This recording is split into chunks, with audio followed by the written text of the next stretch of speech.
Well, this is great. I first off, Jamie, I appreciate you spreading the word Yeah, I to appreciate everyone you at having Banfield, right? That's kind of exciting. It looks like Banfield is kind of on the right side of history. I mean, we're moving faster and faster into the world of AI in every industry. And I think that it can be scary for some people, and some people are rising to the challenge. And it's great to see one, two, three, four, five people from Banfield. Deandra, I'm not sure. Is Deandra from Banfield as well?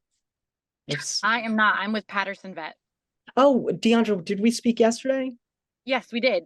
Oh, look at that. Thank you so much for joining. Thanks for inviting me. Of course, it's very nice to finally meet you. We are overwhelmed by Banfield Pet Hospital employees here, so this is exciting because I think we're going to have a real great conversation about AI in veterinary clinics. And I think we can lead by kind of experience directly from all you folks at Banfield, and just hear about maybe some of your ideas, hopes for the future, and I do want to first off introduce myself. I'm Daniel Valdez, a project manager at Celeritas Digital, and we hold monthly peer discussions here on Zoom, reaching across the world, hopefully, with our conversations that we've started. I think it's been about a year now that we've had these conversations every month, and we'll find facilitators who are great at what they do and want to speak on their passion topics. And so right beside me, I'd like to introduce you all to Brandon Alexander Boyd. And just a little background on Brandon. He's the director of marketing and business development for Southside Mobile Veterinary Services out of Alabama.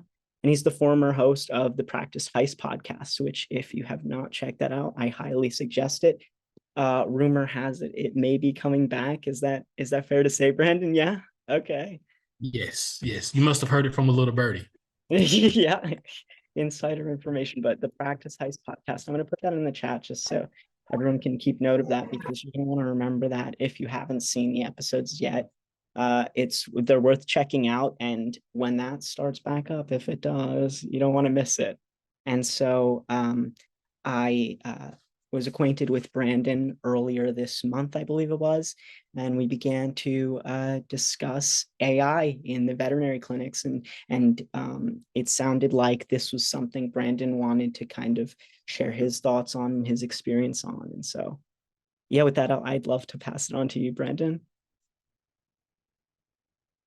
Oh, well, look, Danny, I appreciate it.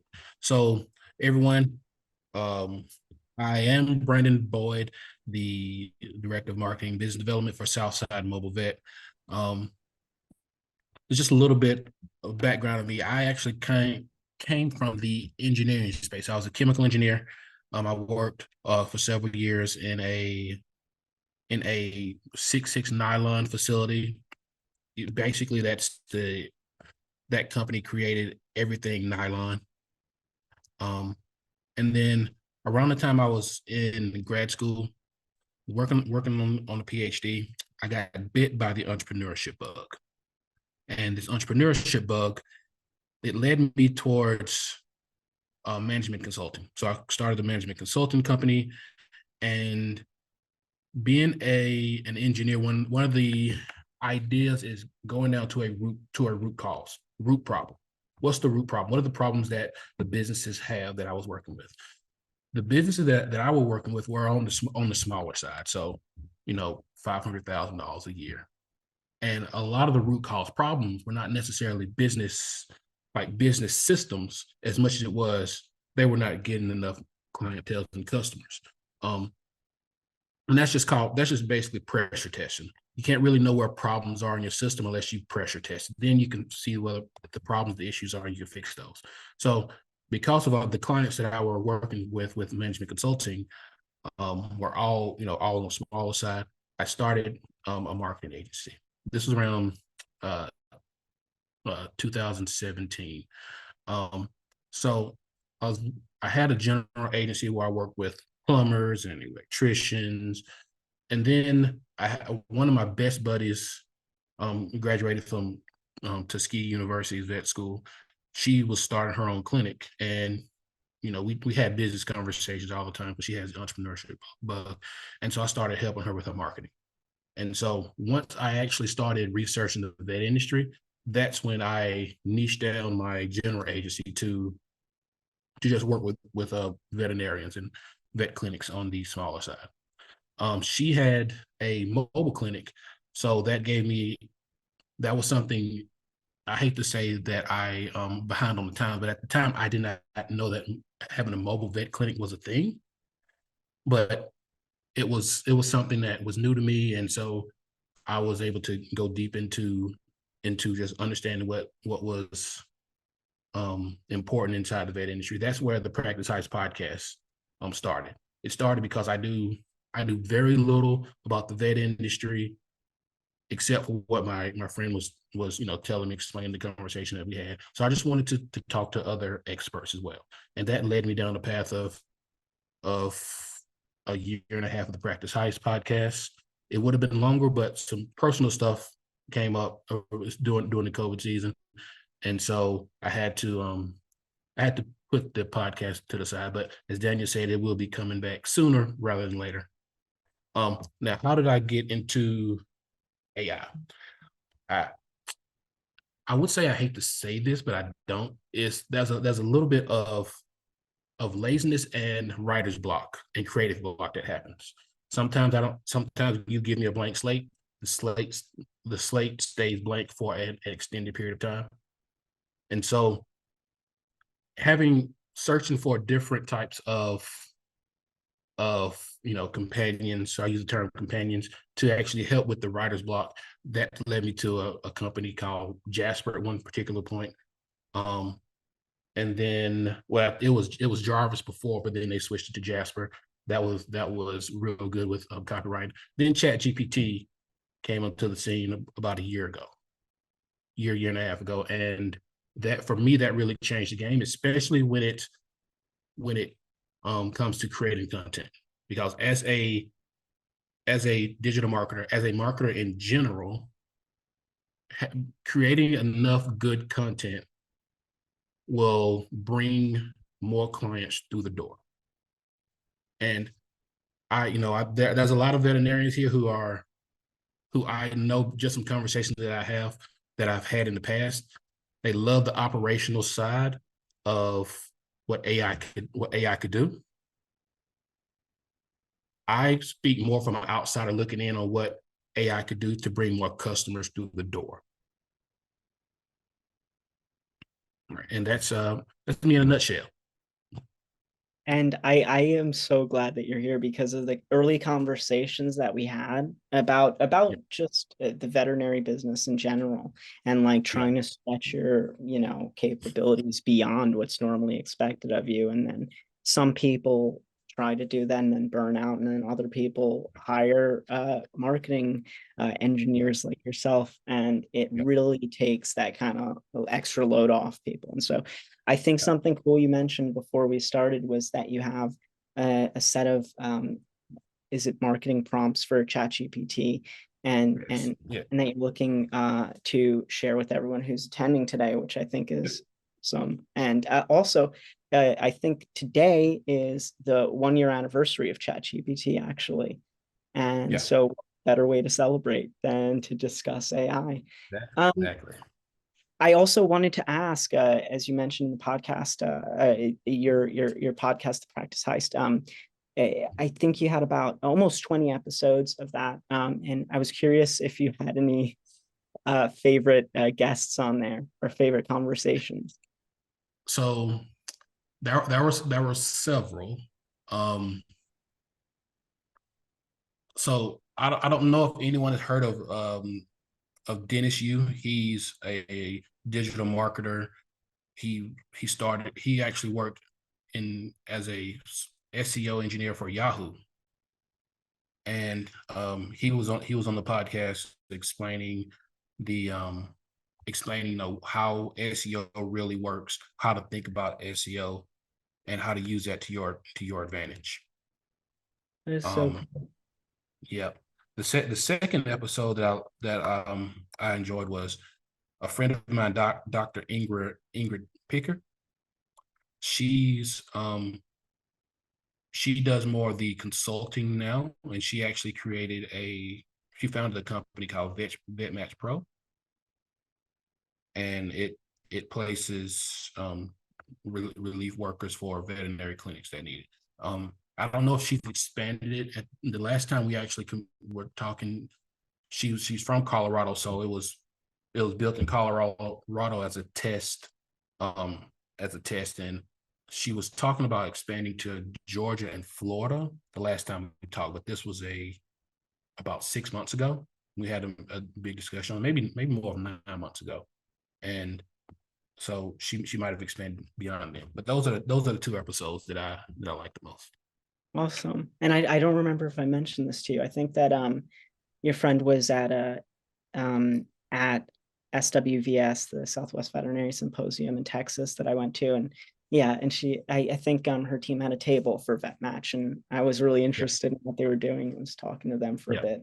That's cool. Amazing people to have around. I think that's why it's great to have conversations with other people in the veterinary industry, and people that are that have ideas that you can apply to animal health or the veterinary industry, which is why I think that technology has such a big place in the conversation. I mean, I can see more and more with conversations with veterinarians how burnt out they've been with having to expand their responsibilities to be competitive in a post-COVID environment. And I think that's kind of the prime environment for technology to come in and assist people with how they're doing their jobs. Yeah, absolutely. One, and just piggybacking off of that, a lot of the experience that I've had with veterinarians, and this is more on the private side, the private side. I know there's several Banfield veterinarians here, but my assumption is that a lot of the work on the private side would work on the Banfield side as well, meaning that when it comes to creating content, when it comes to having to market it, the responsibility is on a small group of people, and either that or there are companies that mean well, that are vendors that have different marketing posts of the month, marketing blogs of the month, and it seems as if that they are just copied and pasted from this site and put on their site as if it's content. Some content is better than no content, but good content is where we want. Good content at scale is where we want. And using an app like ChatGPT helps at scale. And what you can think of it is, you can think of it as a marketing that ChatGPT is a marketing intern. So a brand new marketing intern that's maybe a first or second year college student, think of that as ChatGPT. So when you're communicating with ChatGPT, you have to go into detail. What I mean is, there's a feedback loop between AI and you as the veterinarians. The better inputs you put in, the better outputs. So if you want good data, if you want good and reliable content, then the prompts that you use, the input that you use, has to be specific. So, and I don't know if I'm going too fast, Daniel, so let me know. And if anyone in the chat has a question, please feel free to send it. I have it on the sign on my screen. Okay, Carl, I see. Can I give an example? You've not used ChatGPT. All right, so I actually have some prompts written out for you.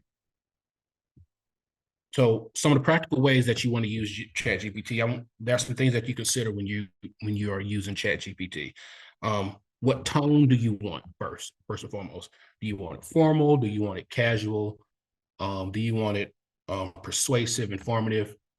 Do you want it to sound like Joe Rogan? Do you want it to sound similar to like Oprah Winfrey, Tony Robbins? And then think about the format that you want it. You want it as a script? You want it as bullet points, as an outline? Do you want it in article format? Do you want it in a list format? And that leads into the purpose. Why are you using ChatGPT? What's the goal? What's the objective? Is it an Instagram post? Is it a blog post? Is it a TikTok video reel post? The audience that you're going to use, be specific with this as well. So when if you're creating a post on pug health for females that are 25 to 35 that live in Beverly Hills, that's a prompt that you can put in. Whether that's a good prompt or not, we'll get to that later. But there's some changing that you would have to do with it. And then if you have examples, so if you have a copy of, just say, an email or an article that you've seen, you can have ChatGPT write it in the style of, or in the structure of, and it would take the example that you gave, and it would give you an output that's similar to that example. So Carl, an example of this prompt would be, okay, let's just say you want to set your objective. So something like you can tell ChatGPT that to have a conversation with you, to ask you to generate questions by okay, so let's say we're going to LinkedIn.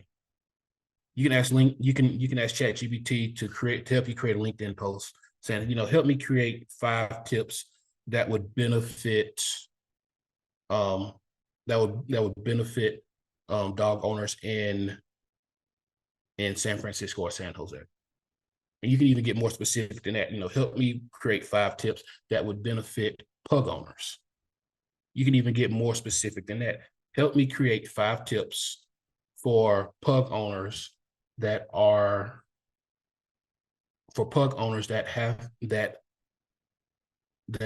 in the final stages of life. You can go even more specific as that with ChatGPT. And then you can also have it say, create a 60-second video script that teaches pet owners how to calm their German Shepherd down. Or you can get very specific in that way as well. And where does that information come from? I guess I'm going to be very, very naive and open and honest. Where does that information come from? Because I feel it sounds an awful lot like when we talk about, you could easily essentially direct this in a place where people are treating it like Dr. Google, which all of us are nervous about, because you could get a variety of information back. Yeah. Well, Carl, I'm glad you brought that up, because it does pull information from webs and articles, and it's steadily growing, and it's steadily trying to find the best possible information to use in order to create the best possible output. The best uses of ChatGPT are not to create content and then post it right out of ChatGPT. It is to create content and then check it. What it does, it saves you time. Because think about your specialty. If you're having to teach a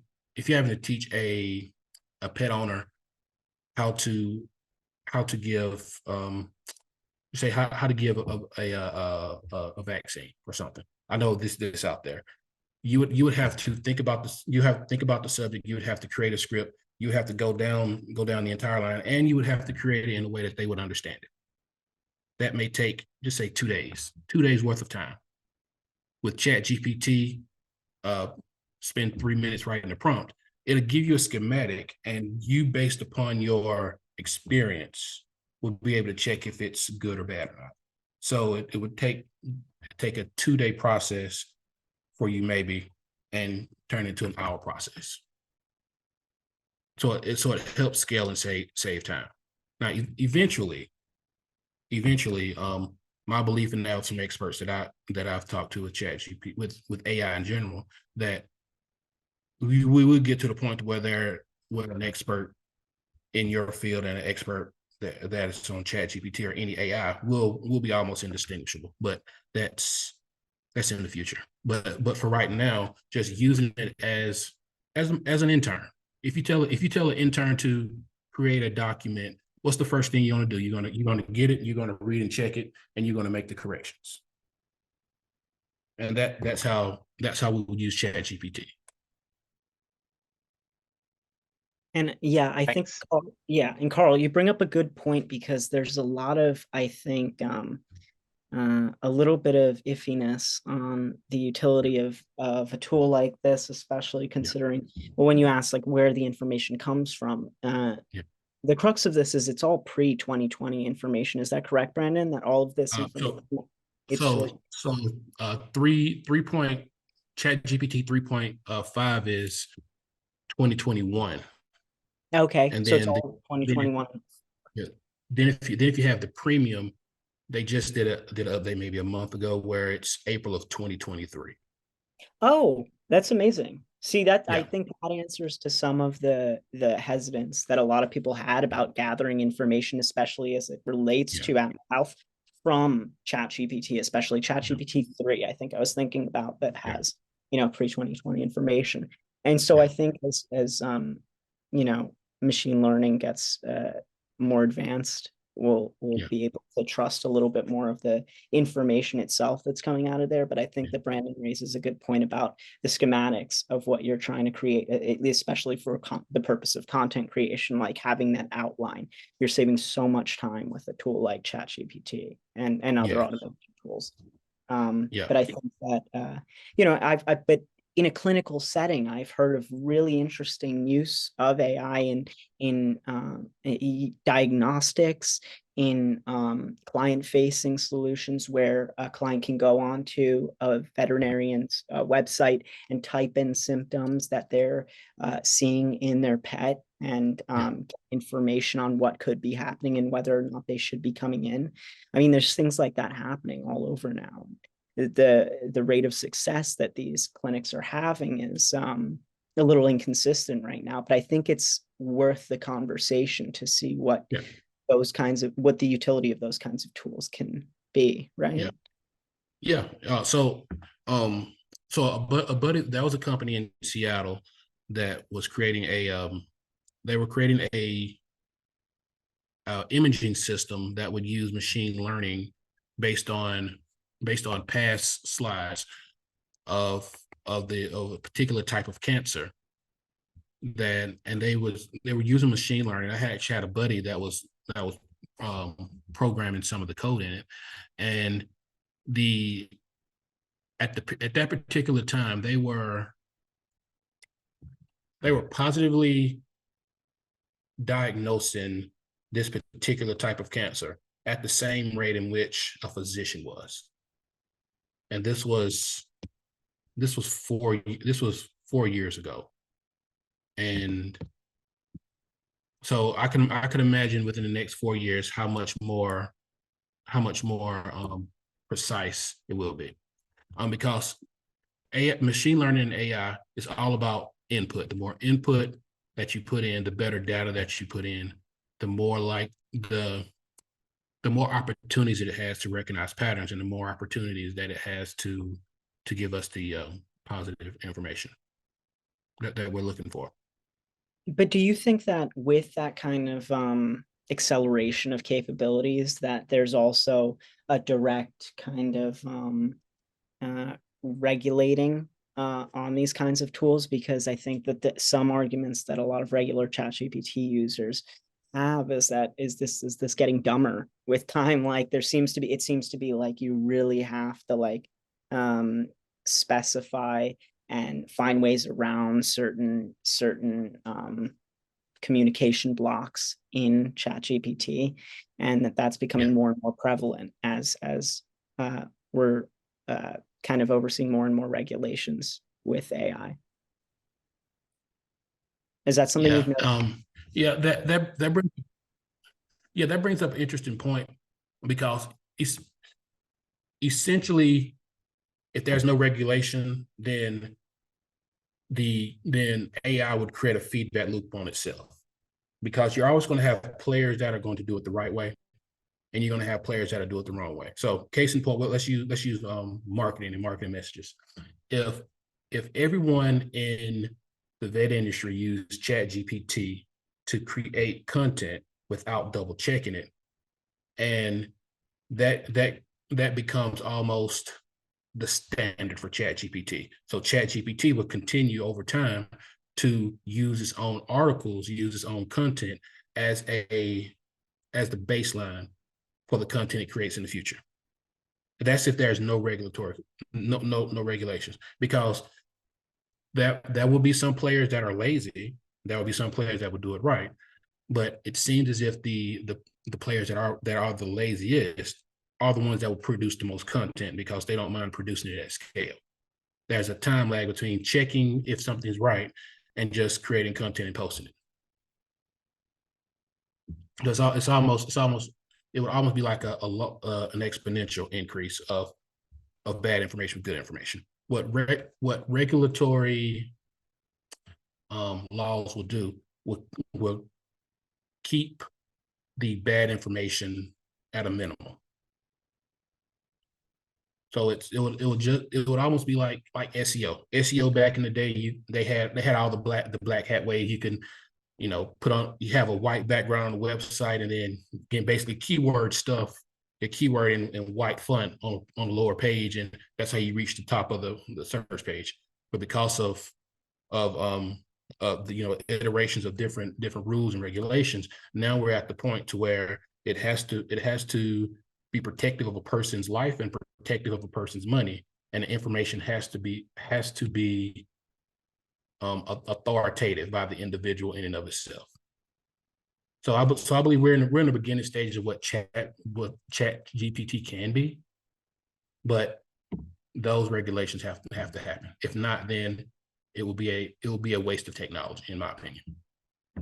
Yeah, that makes sense. And I think another question that poses that I'd like to pose to you and to just everyone here is how you think that translates over to ethical considerations directly within veterinary clinics.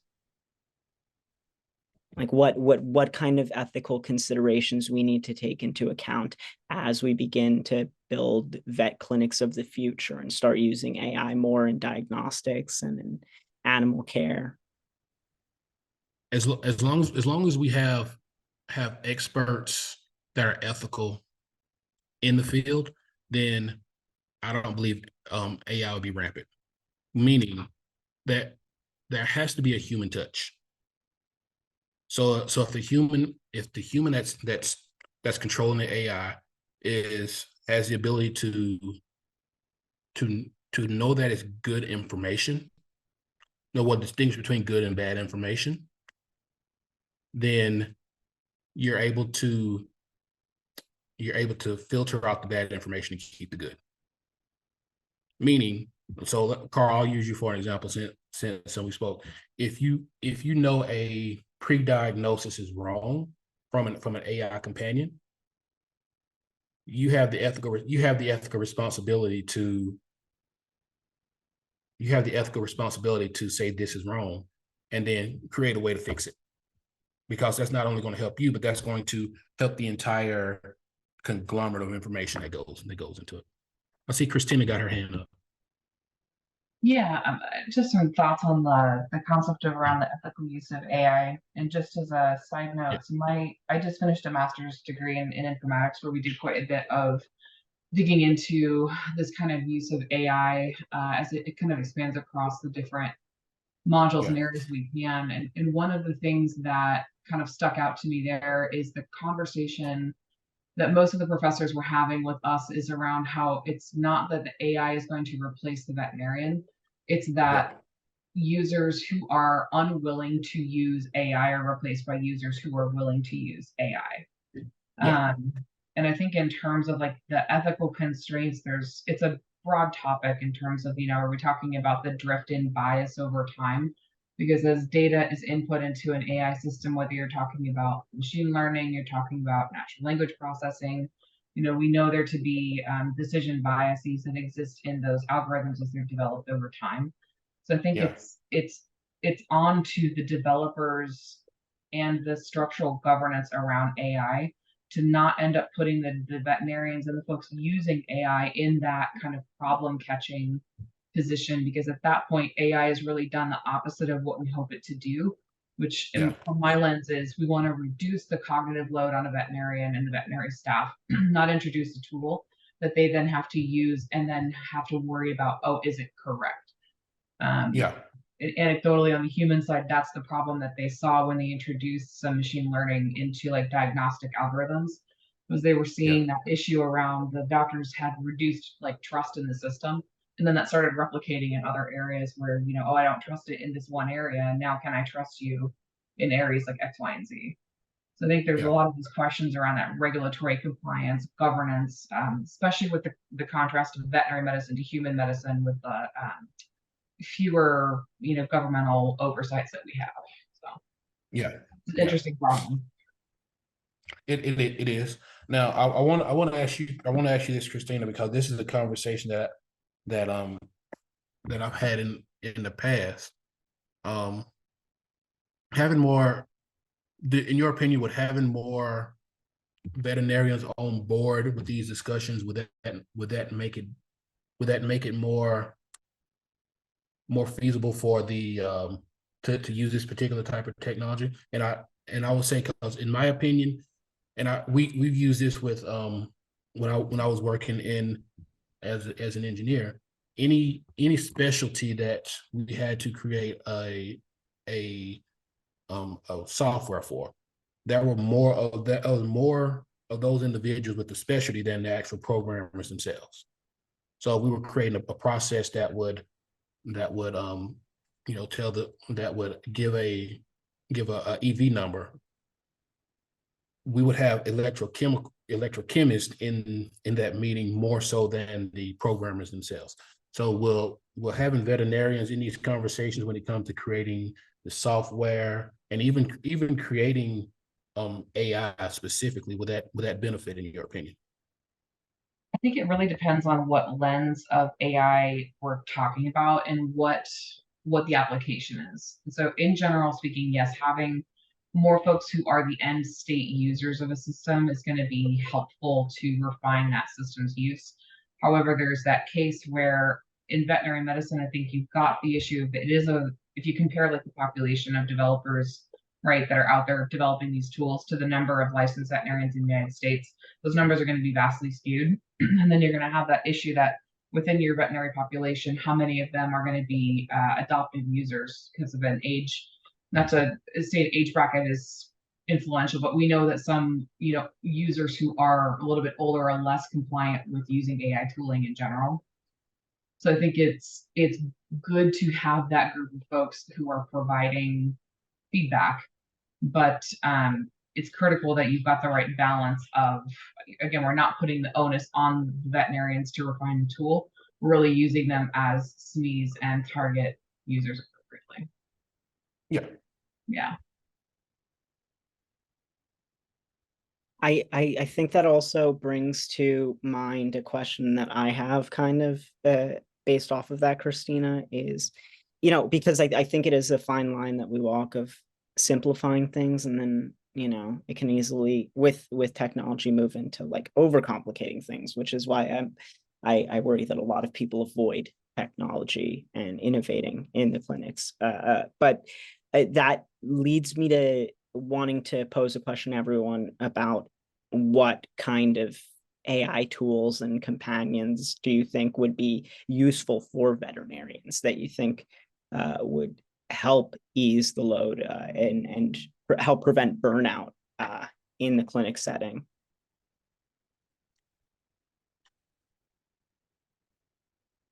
If there was something that you could, completely make up in your own mind as a solution for something that's been difficult for you in the clinic.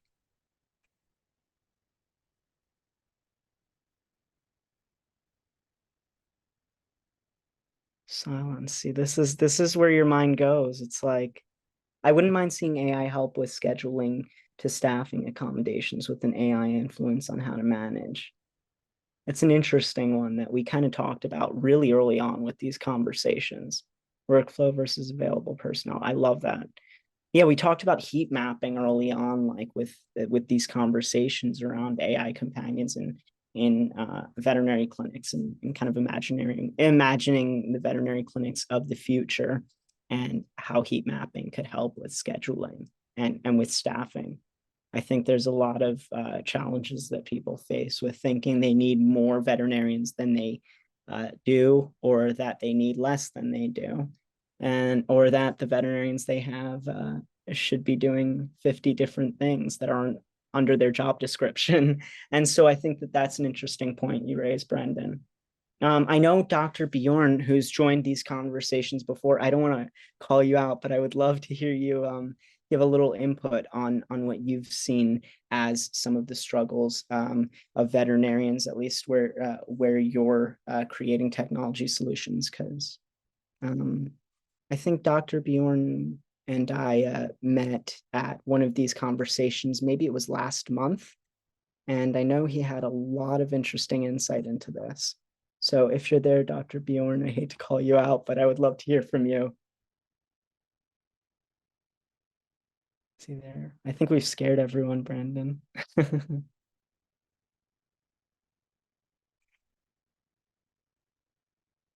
Well, look, I want to go. This is a prompt that I want everyone to think about. When if we're thinking about what AI tool would benefit you in your clinic, think about all of the tasks that you do that you would hire an intern to do. Any task that you would hire an intern is essentially an AI companion that you could have, because it's a repeatable task that has to happen, something that you may think about, or something that you may have an intern think about all the time, have them do day after day after day. That is what an AI companion can be. So think about something like that. I think that's it's a better way to phrase it, because it's such an, I don't know,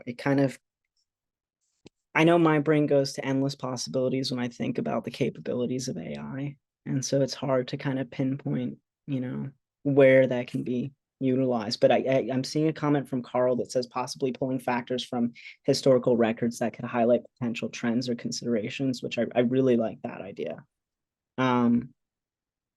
I love that idea. And then Christina said using NLP can help to identify trends in the medical records.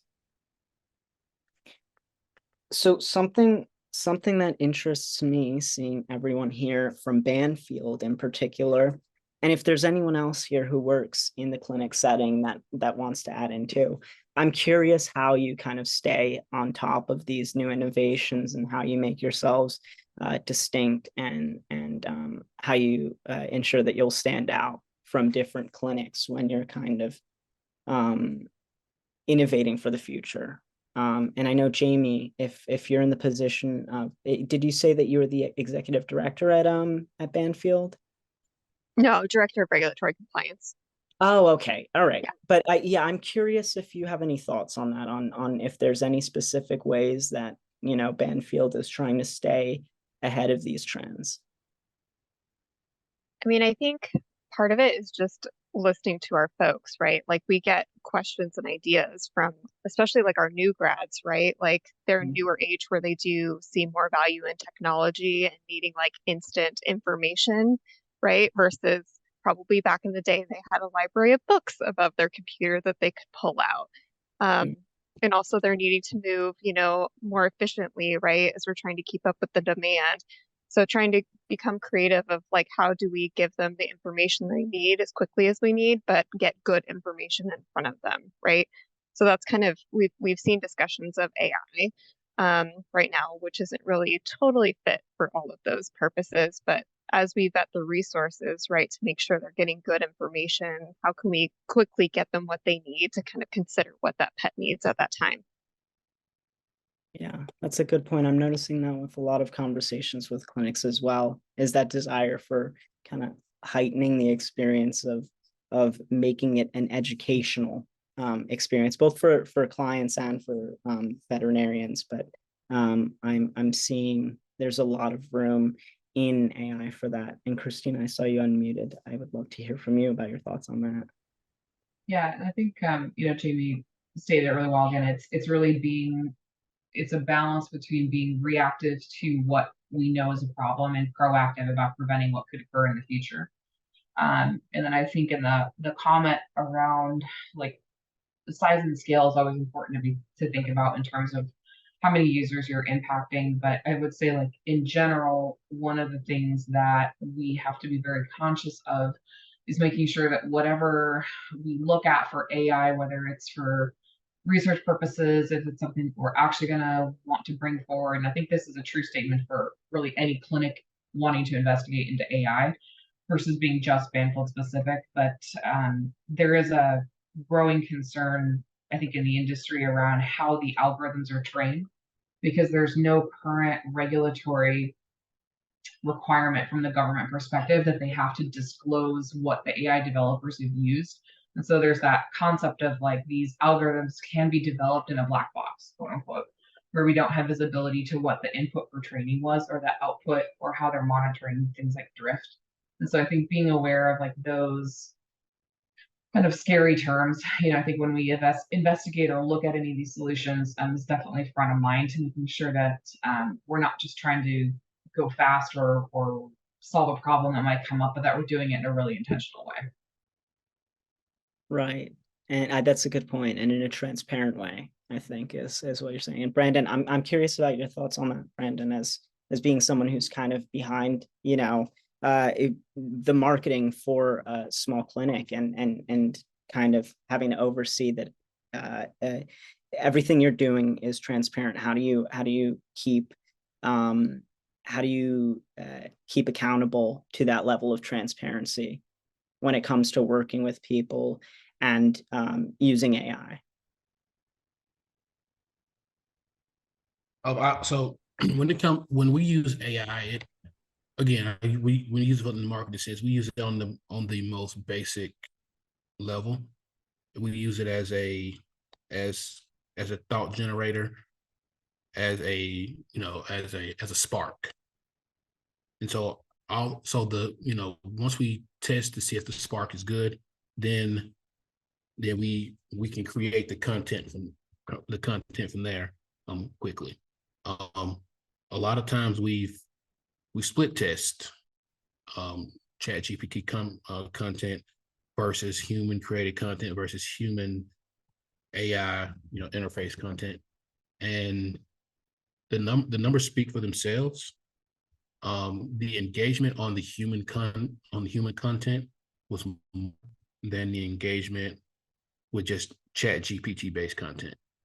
And I'm still trying to hypothesize on why that is, but I believe it's the soul of the writing is not quite there yet. I know you've probably heard of the Turing test, where essentially the Turing test is, for those that don't know, the Turing test is a test that you would give any type of AI to where it would be indistinguishable from a human. The outputs that the AI gives is indistinguishable from a human that gives those same outputs. And a lot of that boils down to not just the words that are used in the sentence and the syntax, but the feeling of the information. It's something that I believe is innate, and it's something that I've just noticed with the content that we've posted. When it comes to engagement, even even conversion rates. But that still doesn't stop us from trying to find that perfect balance. And for us right now, that perfect balance is we use to create ideas, and then from that we write, or we create an outline and use. And if those outline prompts are okay, then we'll use that to create the content underneath it. Okay. And do you see your use of AI, possibly taking a bigger place in your marketing business in the future? Yes, no doubt. As the technology becomes more refined, then there will be a much bigger role that it will play. Because I think of it as different levels of replacement for workers. You have your intern, and you may have a specialist, and you may have SEO specialist, digital marketing, LinkedIn specialist. So as the more intelligent the technology becomes, the more levels of replacement that you would have, to the point to where you would have the central, just say the digital marketing manager or the business development manager, and then having the AI with the roles under. That's where I see it going, and that's what the plan is for as it becomes more intelligent for what we're doing. Right. And do you see that being a concern in the veterinary field, as in AI possibly taking certain roles and responsibilities that are already being done by humans in the clinics? I don't, because it is a client-facing business. And so there are just some things that technology will not be able to take. Yes, it could do budgeting better than a Nobel laureate in statistics, but will it be able to explain what the numbers mean? Will it be able to? Yes, it may be able to diagnose if a German Shepherd has a particular disease or particular cancer. He may be able to diagnose that, but it won't be able to comfort the owner. So those type of positions that are forward facing, I don't believe will be replaced. Some of the behind the scenes, more technical positions that you could put a prompt into AI and it's at a 99% effective rate, yes. But that's with any technology. If you're not willing to learn a skill above where the technology is, you become easily replaceable. Right. I think that kind of is an interesting place to maybe leave this open-ended, but I also am interested in hearing if anyone who's here has any questions for Brandon specifically before we close out, because we're getting close to the end of the conversation, and I do want to keep this conversation going. I know that next month I think we want to continue on with this, but Christina has to drop off for a meeting conflict. Thank you for the great comment. Thank you for joining. And you know what? So as we're kind of closing this out, I want to link you all to Brandon's LinkedIn, so that if you want to speak with him in the future about these kinds of conversations, you can. So in the chat there, that's the link to Brandon's LinkedIn. That's where I met him, and I highly suggest you reach out to him through there. I'll put my LinkedIn there in the comments too. I'm happy to connect with all of you in here, and to the people who I'm already connected with. I'm glad you're here. Yeah. And Brandon, are there any other links that you'd like to include? So I would say be on the lookout for the Practice Heist podcast. I will be putting those episodes back up and creating the conversation with the Practice Heist within the next month and a half. So wonderful. The timeline is January 15th. So stay tuned, follow me on LinkedIn, and you'll see when I reestablish the Practice Heist podcast. Great. Thank you so much. Thank you so much for inviting me to have this conversation. Yeah, of course. I'm going to put my email in the chat so that if anyone wants to send me a request for the prompts that Brandon is going to send out, you can just email me there and we'll get those sent out to you. Big thank you to Brendan for joining us today. And Edwidge, thank you. Thank you for joining in, and I hope you enjoyed the conversation. With that, we'll send a post-webinar flyer to everyone after this and send some of the notes from this. But we really appreciate you all coming in. We'll be holding one around the same time next month. And so if you have any topic suggestions, feel free to email me as well. With that, I hope you all have a good rest of your day.